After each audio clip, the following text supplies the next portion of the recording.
Welcome guys, another day, another episode. Today we are hosting musical artist Ranger P. So Mr. Ranger, how are you? I'm good and you? Mukicha seko mkuru.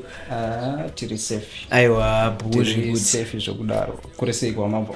Kwatava bhuzi good. Kunzwa kufara kusangana newe muzora nhasi. Kili. Another day in another corner. Yeah man, mukuziva. Aiwa, zvinofadza zvitodaro. Mr. Tinasha, how are you doing today? All good. Andika. Aiwa, kana zvakadaro zvakanaka. Tambobvunza utano kuna Mr. Ranger vati zvose bhozvo kudaro. Aiwa, ndakagwinya. Tisumaswinya. Andika. Yeah man. So without wasting your time, Mr. Ranger, let's just jump to the first question of the day. Yeah. So vanhu vangada kuziva kuti who is Ranger? Who is Ranger P? Yeah, Ranger P chingori chimwe chimwana. Chakambotanga chiri kukongarinyi. Maiziva? Alright. Chakabikwa nekongarinyi. Zvikudaro. And then anonzi Ranger P. Zita rake chero anonzi Prince Muvirimi. Prince Muvirimi. Yeah. Okay. Right. I got you. So zita rekuti Ranger P rakauya sei?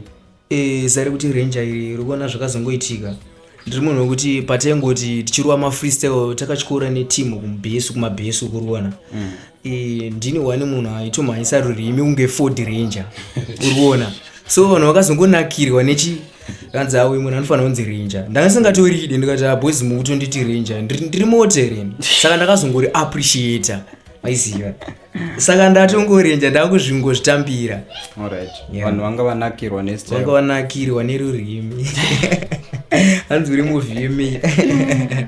Vakaipa. So this question yandiri kuda kubvunza ikai ndoda ngotanga ndakuzivisai kuti on this interview zvinhu ndokumbirawo kuti zvinhu zvatichakubvunzai ndokumbirawo kuti musaita kona ndoda kuti muite yaya inonzi raw kunyatsoda straightforward. Yeah man. Alright. Ndo zvatiri kuda. Aiwa bhozvi. Hatisi kuda kuti kana ndazokubvunzai kuti ningi producer mati havana kuzonyatsa kudaiwo ima kuda kuzama kuisa. Inini secret yandinozongoviga chete ndeye mubedroom mangu. But otherwise zveseka.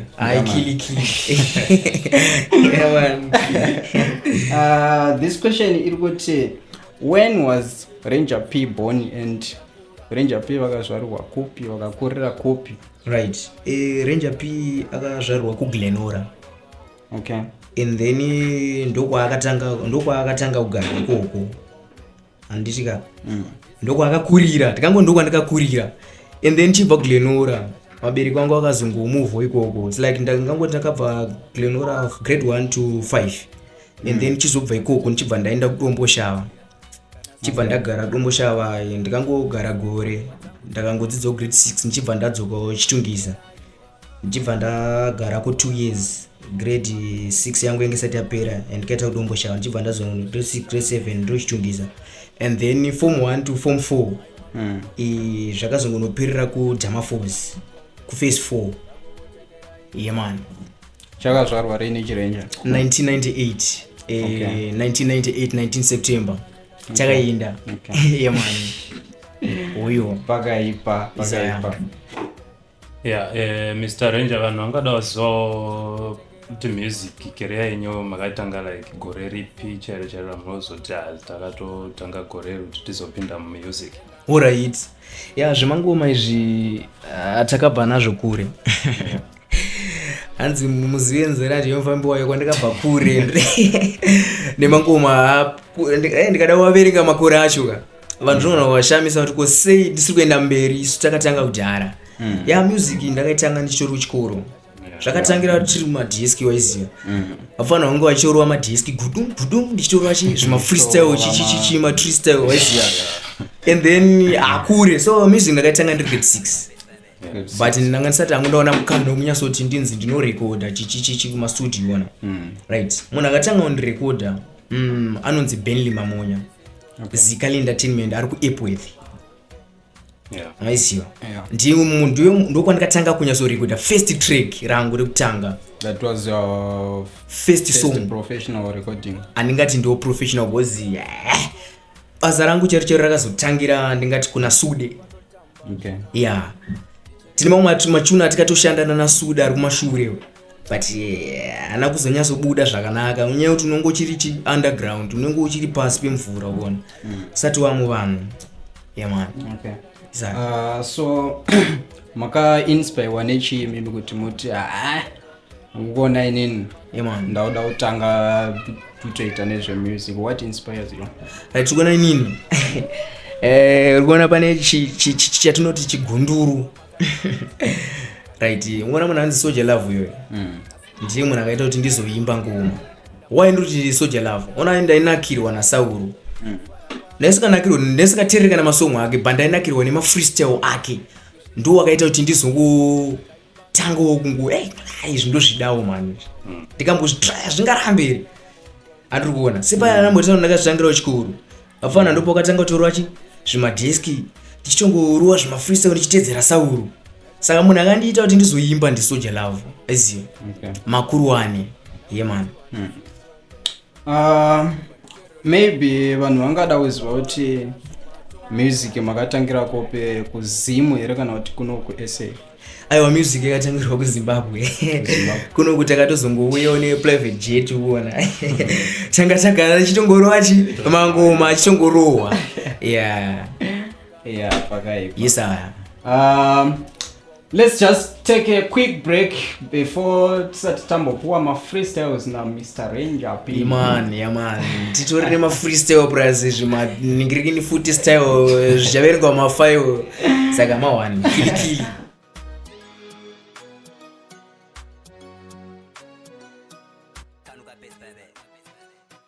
Welcome back guys. Mr.Ranger, are you ready? I'm ready. Ndichangoita random pick up yemareading pana. Yes aiwa isusu tinongoita kili. Tinonamba kutorera kuti Sauro ndiye akatoizoita zvinhu zvika. So inini pama freestyle kili. Andimirire mangwana. Mari inenge torimo muchikwama. Yeah man. Ndakatogara nedzangu hama. Asi mota yangu ndakazotengesa hama. Yeah man. Let's do it. Yeah man. Watch out now. Chimota chinopedza basa. Yo again. Jektanga ndinoda kutenda mukana wandapiwa. Inini ndoushandisa. Nekuti inini ndoushandisa. Ende zvichatozova shamisa. Nekuti ingoma dzangu dzandarova. Get vakawanda vese vatonstimbisa. Ende futi ndini wani anovamba nemafia. Saka mutandidzikisire saka nona inini ndobuda nekuoma. Nona inini ndobuda nekuoma. But Elizabeth kunyangwe zvakaoma. Mafanza achajamba. Ndati inini ndicharakidza ugamba. Ngoma inini futi ndodzirova. Kusvika vese vabvuma vachashamisika mwana wekukambuzuma. Inzwa unzwe maspika aye ari kuguma. Kana ndikatanga wega uchazviona. Ndoimba unge Saulo. Yeah man. Yes Gili. Katikidzo sei. Intro. Chibos chinotalisa fana ngobe mrodoskore marenja. Sikisike. Arejamte. Yawake. Nawanani. Saka ndoda kutenda mukana wandapiwa ndokushandisa. Saka ndotipika piwenewe. Chimaita kuti zviitike. Ndimi munoita kuti zviitike. Kana SOULJAH LOVE akati titange kudira kuduke. Saka uchiona ngoma dzacho ndichibata. Padinenge ndapinda network ndichikata. Vari kufunga kuti pamwe nina ndina data. Asi zvimangoma ndine gota ndozvi. Saka ona uri kubaka. Kunge tabuka takatokumbuka. Anosvika ngoma dzacho ndodziparura. Yowage ndichibaba kunge Saulo. Saka ndikati nini ndandikundike. Batike ndibiske nditandike. Ndiri zvemangoma pamalanta. Ndichibata ngoma vachisimbisa. Asi aripo vamwe vanotikisira. Aripo vamwe vanhu vanosaiza. Ane kamwe futi kakubariza. Ane kamwe futi kakuderera. Chinzwa ndikati zvemangoma ndakatanga pane kaime. Ndiri mukuru pakaime. Yes I am selector. Yes I. Who you? Kili. Oyo. Mune muchitoda pazvinhu zvacho. Aiwa ndendi ready. Zvana mokudza kuti redeem select. What's ndisi selector? I can see kuti vanogara vari ready. Zvongooneka tori Ranger chaiyo. Kuti hatina kuvatambidza here, maybe taselecta pavanga vakamboselecta. Vatotaura karo. Aiwa man. Inini handisi DJ ndo selector. But indogara nditongori chi. Zvakaendwa futi inogara yakatolotwa mabara. Koina ndanzara kai. Man. Yapakaipa. Aiwa, well done. Ndafarira zvangu the way you do it. I think so much. Antika. And I really appreciate kuti matidenzao kuti vanhu vationewo vatinzwewo kudzara chingo chemera kuda kunzwikwa saka ngavatinzwe zvinoita chete. So zviri kunyadza kufamba here zvemusic izvi? Zvemusic unongoona mwana mudiki ka anoti tie nana tie zvemusic zviri kufambirira mbijana unongoza semunhu anenge achiri kutangirira ka tiri kungotraya hatingatasi kuita but tiri kuita vabva vakota mawedzi akambotaurwa futi na do you still remember Bossy Brits wakataura futi the same man. Kana mwana achida kutanga kudzidzira kufamba angotange nekusumuka unotanga kutoenda kana kucreshi primary secondary ndizvozvo akaipa. Ndeapi maproducers amuri kushanda nawo UNPE? Inini ndinoshanda nemaproducer akawandisa akawandisa. Maybe you can just mention few of them or... Right, chekutanga respect Coppershot. Man. One of the biggest producer in the man, Coppershot Slimshot. Okay. And then kuna Spin. Man. Right, ndisingakanganwe changu chimudhara pakona. Reza. Man, akagadzira BMW. Isaya ndisingadhibhe futi iconation maiziva tinenge tiri pamission shungu dzekuti ndizotongovakisawo zimanshani kwete kugara mukitchen man. Maproducer ndataura so far ndo andikushanda nawo. Man. Big shout out kuna Slimshot. Ndanzwa vachinyanya kupigwa zvakudaro. Man, Slimshot chibaba ndiye munhu kuti ona pandakauya muno Port Elizabeth akanditambira akanditi mwanangu plate ndiyoyi plate andikutaura studio akanditi studio ndiyoyi riri kudhama chungu atifambe guys takanonoka mumwe makona ngalamuna mari akachoboka man. Svakaipa. Any question before we jump? Jump kune mumwe mubvunzo. Mr. Ranger, vanhu vangada kuzivawo kuti ukama hwenyu mine maartist emunomupi matiri hwakanyatsomira sei hwakasimba sei ukama hwenyu nemamwe maartist emunomupi? Alright, mabvunzo akanaka. Gona ini ndiseni zvangu. Ndingangoti maartist ese eMport Elizabeth vese hapana wandisingavirira naye.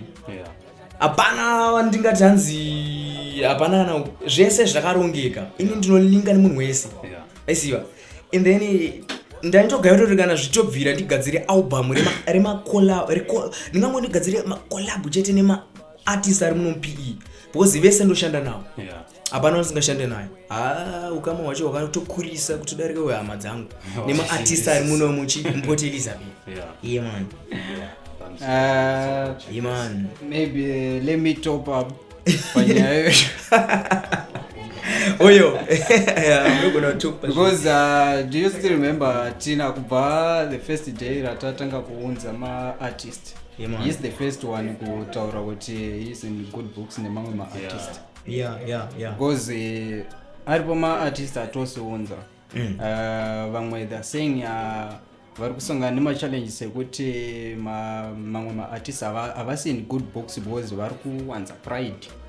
Ivavo amenoti vanenge vane magaraji nani asi ndinoziva ndechoti moti yangu ndinopaka mugaraji urikuona ende inaana garaji nemunhu amenotiwo vanenge vachikesha vanenge vachifeka hembe dzavanenge vasina kupfeka but inini ndiringotaura kuti inini nemaartist ese aiwa atine one love ivavo ndivavo zvavo ameno kwavo ikoko kwavanenge vachitiwo yavo iwo. Apa imi murotosanganisira nevacho vaitoti futi kune vane pride futi munotolinka zvenavo. Inini ivo vane pride vacho ka ndove kutotanga manje kuti ulinga navo manje zvitoti ndo vangu vanogara ari muhomwe mangu amini kuti padhuze saka handisikuziva zvangu yo pamwe vanenge vachizoti kana vaya kunokuka vanotigadzirira madaka but isusu takapedzera kutamba pada kudhara ka saka meno vanenge vachana tiipi but I still bo pakaipa muri kuita remashows amashow inini Port Elizabeth munomuka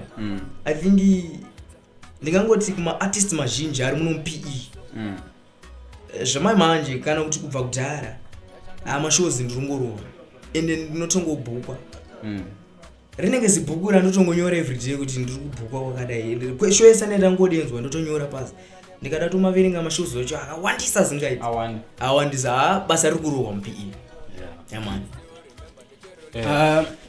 ende ndoda kutenda futi mapromoters acho anoita kuti zviitike like kuona tine vanhu vakaita seteam arrested chiro zvakazochinjwa zvakunzikwa neteam badness man but inini I respect to Munya chibaba ndo vamwe vanhu vanoita kuti tiimbe mangoma vanotidenza kumashows kanzwi kana Kilati kana Freeman kana Ani ayo vanotidenza pazvino big up to boss Reggie team badness chibaba vanotidenza pakaitika zvinhu zvese zvinhu zvaitika vakawandisa ndingakwanisa kuvataura nemazita but vanoita kuti zviitike today is another day different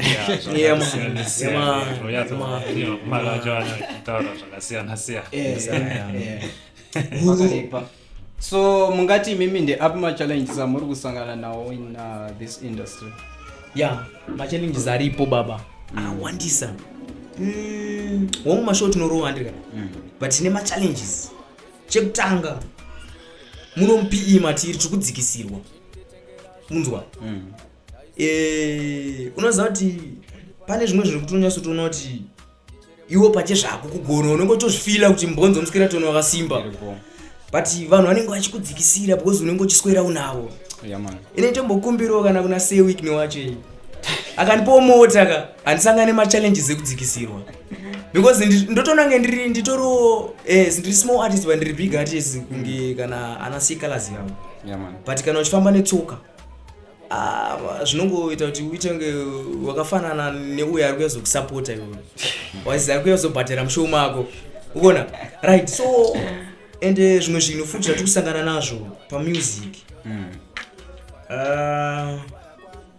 pamwe pacho totange tikudhisa but hatisi kudhisa kuona ndosaka tamboti like handini mukuona mapromoters anotidenza acho ndo vedu chaicho vanoita kuti zita rikura ndiro tinoshanda mangoma but isusu tiri kutochemawo kuti kana vachinge vatidenza vanofanira kupagadzirisa ipapo mari inofanira kuiswa todiwo kana ka 30% anoiziva ende yatinenge takataurana ndo iri kufanira kunge ichipinda muplate ka tapedza show mari iyo ngaita sei ngaipinde muplate anoiziva yemani ingangoti hangu machallenges akawandisa but handingamapedzi anoiziva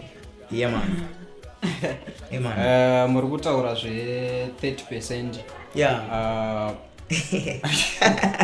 30% mamuchimbopiwa mapesenti akaita sei sezvo mamuchiti mimi mamuri kumbobhukiwa in right mukona here mukuru nyaya yanduza mataura ndeyekuti handiri kuona togona kuti vanotifonera votiudza kuti vari kuchida kuzvina handira inini handina management yekuti anotaura naye straight ini nditori zvamaima ndichingori chirenja chakazvimiririra handitika so vanotaura neni direct ndovaudza kuti bhodiri ini ndiudiwo mari yakati but kana ndapedza kunoita zvinhu zvangu zvane ndaita handitika ndotogona kuti ndogona kunzi ndikupa kana kuti 1000 handitika tiri pamanegotiate vanozondipa kana kuti 6 mari ndosaka ndikuti inini handendati inofanira kupinda muplate ka ngaingopinda yakaita sei yakakwana sezvatenda tataurirana ndokuti tirambe tichishanda tese kumapromota hatisi kuda shoma bozi mukazotipa shoma ka imi mati mukutipa 1000 ka ipapo iexample hatizopiwa zviri ma1000 topiwa kana more than 1000 ndizvo zvechechecho ndiri zvangu panyaya iyoyo yemacontroversy yemapromoters yemani pane controversy yakafamba last weeks yapera ya I see there is an interview yakaitwa I don't know the name of the host kuti ainzani but yanga iri yava interview yakaitwa one of the promoters. All right I think paanonzi aitaura iye achiti hanzi PE hamuna maartist. All right, what's your take on that? Ipapo panoti rimei uzoona chii iye anoti alright ndipromoter idaro inangu andakuiona but andakuona video yoyo but ndakutoiona vision yacho ndiri panapa waiziva. Alright, arutaura ake kuti hamuna maartist but inyaya yekuti vanenge vasingashandiwo nemaartist urikuona maartist PE anotodarika mafans handiti akawandisa zingaite saka ai ndingoti kana vaita muna maartist havasi kutsvaga maartist kuti vashande nawo vazoti PE mune maartist PE arimo maartist ndokutongopindura kwandingatongoita pakaipa. Is there any way you think all those challenges can be fixed? Pari trick because kana vachimbotanga kunotidzikisira kuti PE hamuna maartist ka imi murimo isu tirimo but vanenge vachizama kuti kudiko ipapo bosaka zvangofanira kungoti ngwere zvangofanira kuti ngwere haikoyo iriko aiwa maya inini hangu ndingoti dai vatry kurespecta ngatingorespectana manager anofanira ngo promoter anofanira ngo respecta uchi maartist orespecta chi kuti tisvike kure bozi tikaita kunge tikuyerana kuti amuko imuriko munoita kuti vamwe vanhu vanotogona vazvidzikisire zvotondo kutozosiya music vasati vadenzwa nemapromoter acho iyayo pakaipa. sa problem yacho iyoyo inotonedza kufixa kana vasingarespecte maartist. Ndichiri papo panyaya yemachallenges again pane vanga vachimbotaura ivo vachitanzi vari kunyanya kusangana nemachallenges akawanda when it comes like pamari dzekurecorda music or mari dzekuti vakwanise kuita mamusic videos. Unozwa kuti kana uchangotanga music zvinhu zvinorema urikuona like mumwe munhu anenge muSouth Africa muno andikuona teni takatobva kuZimbabwe kuzotsvaga tichifaisa futi mangoma andikuona so nyaya inenge iripo ndekutoti mari inenge isingakwane zvichowai waiziva mari haife yakakwana so unenge da kutry kujoinisa kuti ndoda kuenda kustudio ndoda video rine quality andozviona ndoda kubhadhara rent zvinhu zvacho hazvilingi hazvitombolingi ane pakaipa. Vanhu vakawanda vari kutonetsekana vanhu vanenge vatone mazichuna vanenge vada kutipuritsira bhati dziri kushaika mari dzekurekodha pamwe maproducer anga amboitawo ma50 amene tisina kukuraya here tikati 50 kurekodha maproducers ameshuwa muri kuzvinzwa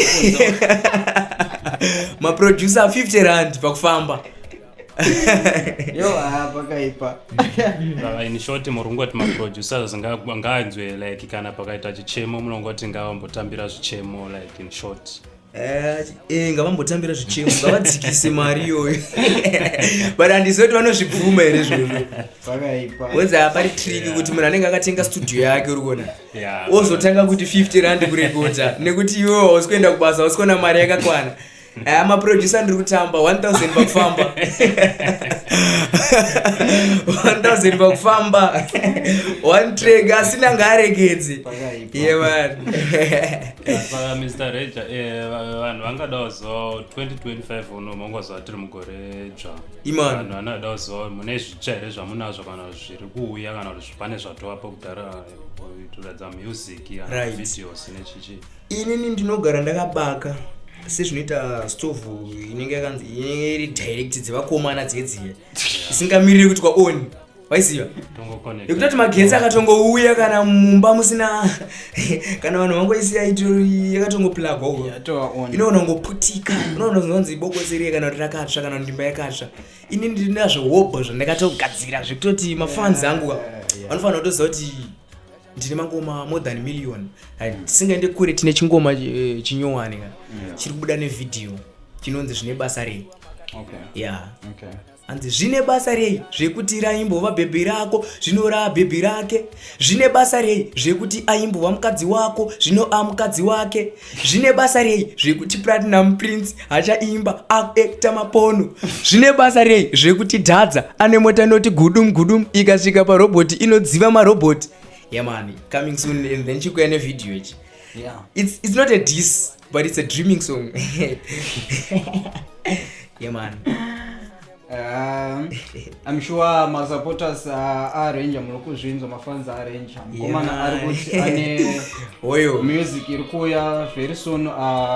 It's a track rine video raro, so garai makagadzirira kuti munzwe kutapira kwenzeve. Isaya. Man. So vanhu ungada waziva kuti music yenyu vangaiwana papi? Inini zvamai manje hangu ma platform andinawo, it's like just TikTok andika vanongosearcha Ranger P, and then YouTube Ranger P, Facebook Ranger P, takaenda. Okay. Ndo ma platform andofamba nawo zvamai manje hangu. Yeah, it's good. Yeah. This question iri kubvunza nezvemashows, but ndambonzwa muchiti you're good in shows, muri kuenda kuma-shows, but ndoda kungobvunza kuti are you open like for collaborations nemamwe ma-artist? Zvitodaro. That's why ndati inini handina magaraji nevanogaya kuti vane magaraji nini. Inini mota yangu ndinopaka mugaraji, unzwa? Saka anoda kurwa collab nini akasununguka, because inini handisa ndawingi D ndoda kana 10 million yecollab. Indirongoti pakufamba uye nemari yako yekubhadhara studio chete, tigadzire chino chete. Okay. Ndiri open zvekudaro pamanyaya dzemacollab nani chero nemunhu anotanga kuimba ngoma handirambe pamwe ndiyo chatondisumudzira. Ko imimi kusaidi kwenyu hamuna here mamwe ma-artist ari muno muloko amuri kushuvira kuti ndingadai ndaitawo collab naningi maybe munongirikeni muno Port Elizabeth Matiri? Yes. Zvamai manje inini so far pajeni rangu ndinawo ndiri kushuvira kuti anaye collab, asi why ndiri kudaro kutanga kwegore ko vanogona kunge vachitoshuvira kwete nini, asi so far ndichiri bhonda kadaro, asi handirambe macollab. Ukauya hako uchiti hatite zvinhu mpi yangu handinawo ndiri kushuvira kuti akuita collab nani. Inda havasi kunyatsa ayo vari kushanda kumwana. Vari kushanda. Aya collab is not about havasi kushanda ka, but it's about kuti handisi kushuvira zvangu. Sometimes you will be like ndiri kushuvira kuita collab kana na say colors, you see. Yeah man. Inini vandiri kutoshuvira kuita macollab nawo ndu vamuchangobva mukutaurawo out of PE. Vakato out of PE. Yeah. Vakatogadzira mazita avo kudhara, bhozi ndakanonoka kaini. Yeah man. Pakaipa. So kana vanhu vachida kubatai vanokubatai sei? Management iripo here kana kuti go straight? Ndo zvanambotaura zvezve kuti inini mapromoter ese anondibata management zvese andika. Right. Zvamai manje chibhosi chezvimota chiri kushanda chega. Andimaiziva. Okay. Right. Kana management chauya pamberi. Right, anoida kundibata anondibata panhamba dzinoti 0840123430 ndogona kudzokurira bhozi. Right, it's 0840123430. That's my number. We are open kungofona anytime otongoti chibhosi paita basi ndiri ready. Chero macollab aiwa bho takaenda. Pakaipa. Mambotaura ma-social media handles enyu. Maybe you can just repeat them again kushoti vanhu. Okay. Vanyasoonzwa kuti right. Isowanika paTikTok, TikTok, aiziva. Right, Ranger P. And then YouTube Ranger P, Facebook Ranger P. Ndo ma platform andinawo zvamai manje. Aiziva. Isaya. Okay. Any last words yamungada kusiyira kuma-fans enyu kunzoko or ma-promises, something like that? Right, zviripo. Chekutanga ini ndongovatenda nekundisapota mafans angu. I love you so much. Mukuona mimi pasina inimi pana imimi ofuti. ndimunoita kuti music iende kumberi. Nechimwe chinhu chandoda kutenda pamberi pajekerere zvazoonekwa nemunhu ari kuBritain kana ari kuChina. Ini chekutanga ndoti the Lord is wonderful and the Lord is great. Mwari wakanaka maiziva. Ndiwo ari kuita kuti chinzi chiRanger because kune vamwe vanhu vasingatozive zita rangu maiziva but vakutoriziva because of music anoiziva lyrical content baba. Saka ini nangu nongoti mafans angu rambai muchisupporta. Fambai nacho chiRanger chikana musipo ndinotofamba nichitanga kamwana kadiki ari kudzidzira kufamba. Rambai muchisupporta ndimi vanhu vacho. I love you so much. Vakaipa tomboti here twapichana azvinakana problem. Ndine mufana wangu futi maiza pakufamba. Mufana wangu unoziva kuti zvafanana naSauro. Sauro aifamba nemafia. Ndine mufana wangu pakufamba andorango kuti anongogona ngogurero kana type freestyle mbijana. Toda kumuindoza pachi kumaRanger maiziva. Bose vanhu vazhinji vasati vakumuziva. Ndine YouTube wairangu randoda kudenza rimbouyawo ringoro freestyle chete robva rangotaura kuti unonzani chichi just like that. Okay. Maybe we can just call him after this one. Pause kuti. Let's bridge.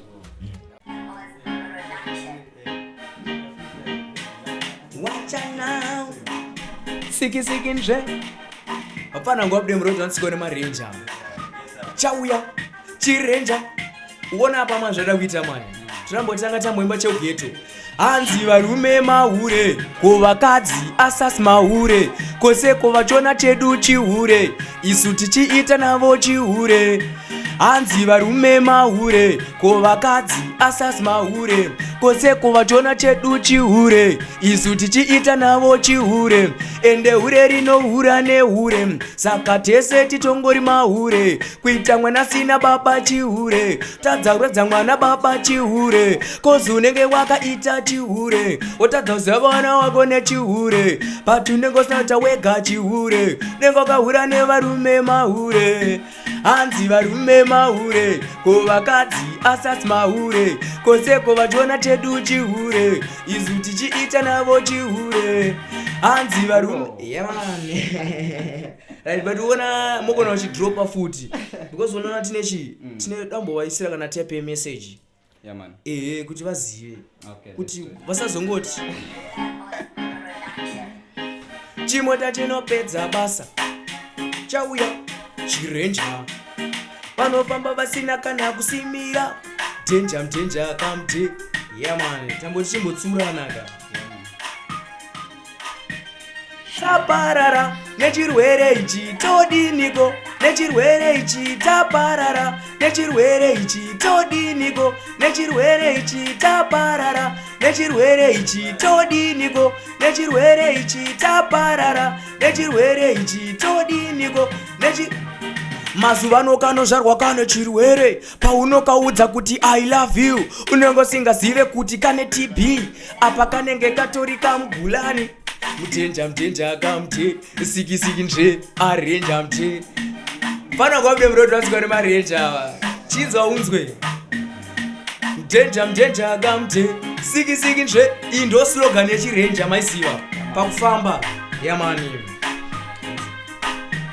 Zvundurwadza zviri kuitwa masvingo vanhu vakuita basa rekudhisa masvingo ingawani masvingo itoriwo nzvimbo saka Ranger P datoimbawo chimbo angobirwa foni anzi ndewekumasvingo kwangobatwa muroyi anzi ndewekumasvingo baba Tennyson anzi ndewekumasvingo singaziva Harare anzi ndewekumasvingo ko vakanaka anzi ndewekupiko. Mtenja kamte siki nje apana ngwabde mroto asikone maRanger chinzwa unzwe ndoita sezi pinya matsaga yese unomaponda hanzi Ranger ngoma unoti gona matsaga unomapondera pakona po ndoita sezi pinya matsaga yese unomaponda hanzi Ranger ngoma unoti gona matsaga unomapondera pakona cho ndoita semujama ridhimu ndopedza kusiya ndari kama kurova kazimbama semwana mudika kubuda mapijama vanodivatsangwa ndori dzakatsamwa mina miki ude pattern yesimkampromo location varidhimu ndoita kakukunguruka seropa kuchururuka uri muroti suduruka sechirika mbururuka cho Cape Town moto ende moto vabvuma bvunza DJ Losoma speaker ari kukuma kana ukandiona wega uchatobvuma semombe iya inonzi Majuma hanzi abva nepco chinenge chizupco panhane mamhepo mubaye idhepo DJ Loso ndipe kuno biti ndakapfeka kanhu wachi ndivaratidze tinomhanya pfuura hachi riri bhazi remangoma nakupinda nhasi musandifananidze nevazukuru vanhasi vanorota umambo vadhakwa nemagasi sanondodzipa kuwanga connection ofana ngwabudi murodonziko nemarenje ava chinzwa unzwe mofaya mo vari kutoda kana 8 hours dzavo aiwa ine njore kana 30 hours pakufamba pakaipa aiwa yanga iri nguva yakatinakira zvematipa Mr. Ranger aiwa kili tinovimba kuti hativimbi but tinoti time dzedu ndo dzazongoita kakuno aiwa zviriko but ndotokutenda isingaiti mukona imimi but we thank you so much for your time masimbisa but unaika pane pamwe pano futi pandazongokanganwa amene munondibvumirawo here kuti nimboongo denzo mufana wangu wangozviindosa for few minutes just like ngoti anonzani ubva ngokudhopera 4 lines ubva bayatu yes lingo mayuti man action kabosi zatifambe gaisa kanonoka time atina muhunga muna mati takachoboka aiziya yangoudza vanhu mufano wangu kuti man we can do it right okay uraya reading Stressmos on the beats. Yeah man. Ini nasi ndatanga mangoma nasi ndovabhilivhisa mangoma kuti ndinosota hapana anondimisa mangoma yandini ndino wani munhu anogona mangoma yandinosota saka vese vanoda kutamba neni uyaitese tiyembetese ndini wani munhu anogona mangoma hapana anondimisa ndini wani ndinosimuka uyainese ndina Ranger pasaidi tese tinogona isusu hapana anotimisa saka mangoma aya tichatoramba tichiinda mberi kuzi isusu tinogona anotimisa adhitu dhegende zvangu neta zvega ndiri kuina kungezesa mafanzi oya ega ndakatanga ndiri ndega njasvika ndiri ndega ndicheka kungereza njatenga auteza airere bhola ndiri Barcelona ngamona zviona ndiri mwana wemushona pese pandopinda munditengera zvimatoy ndaizombochemerawo yanyufoni mondipandotamba zvimagame ndichere mudeke motetelanate asi mwana wenyu ndakura shuwa mumunda makasakura zvaisa vanyore kunze ndakura aimakarwa pahombe ndachanda ndoenda nemukombe ndakukutengerai mombe mwana wenyushu handisi ngombe aimakarwa pahombe ndachanda ndoenda nemukombe ndakukutengerai mombe mwana wenyushu handisi ngombe